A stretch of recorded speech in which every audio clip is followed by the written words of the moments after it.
నమస్కారం, నా పేరు మానేశంకర్.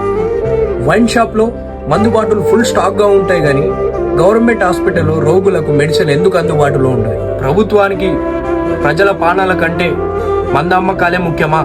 మన గవర్నమెంట్ హాస్పిటల్లో ఒక్క బెడ్ కోసం 2 పేషెంట్లు ఎదురు చూడడం అవుతుంది.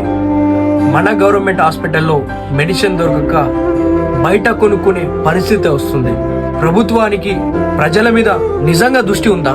ఒకవేళ ప్రభుత్వానికి నిజంగా దాశ ఉంటే ఈరోజు గవర్నమెంట్ హాస్పిటల్ కంటే ప్రైవేటు హాస్పిటల్ మెడికల్ ఈరోజు ఎక్కువగా సంఖ్యలో ఉన్నాయి తెలంగాణలో.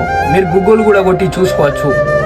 అయితే పేదవాడు ప్రైవేట్ హాస్పిటల్ వెళ్ళలేడు. ఏమన్నా అయితే 10,000 ఛార్జ్ పడుతుంది ఒక్క రోజుకి ఒక బెడ్కి.